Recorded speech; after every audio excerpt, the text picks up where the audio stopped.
Hi, boys and girls. How are you today? I just wanted to take this time to really think about how you can be a little creative and how you do the parts in your play, in your reenactment. So this book, Boris and the Move, Boris on the Move, was a little bit easier because there were mainly three parts, right? There was Boris, his mom and dad, and maybe the cat if you wanted to add it. But this book, Boris Gets a Lizard, is a little bit trickier. Let's look at what the parts are. So at the beginning, Boris in chapter 1 is chasing after his cat, right? That named Lion. And then he's imagining a big lizard. And then he's at school. So at school, there's the part of his teacher. And then he goes home. So there's his mom and dad. And then he goes back to school and he's with his friends. And his friends are Frederick. Let me see. Alice and Frederick. So if I count up all the characters, there would be Boris, Alice, Frederick, his parents, and the cat. So that would make, and the teacher. So that would make like 6 or 7 parts. And you probably don't have 6 or 7 people in your group.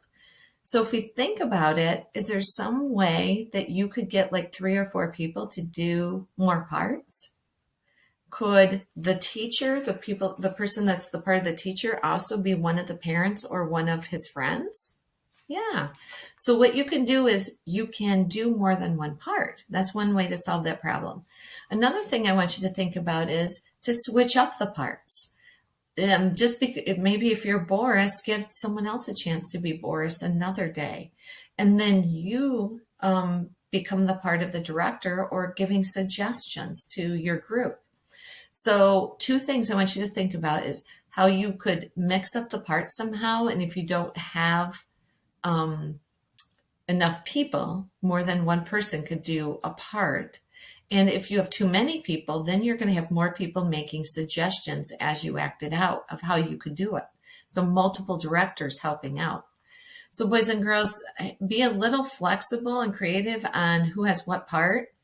Change it up. Maybe do the same story, the same scene, reread it, but then have a different person act it out. And I bet it'll be fun because they won't act it out the same way. And then if you acted, maybe you could take a turn giving suggestions. Because when you stand back and watch it, then you get better ideas for how to be an actor too, right? You give your friends good ideas and you get better ideas. So boys and girls, the goal today is that when you do some reading for your scenes, you are going to reread something and switch parts.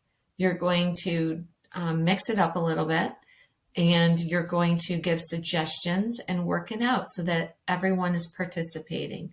And then try something different that you haven't done before, and make sure you're watching your teammates and give them good pointers. So you have to be careful readers. All right, boys and girls, good luck today with reenacting.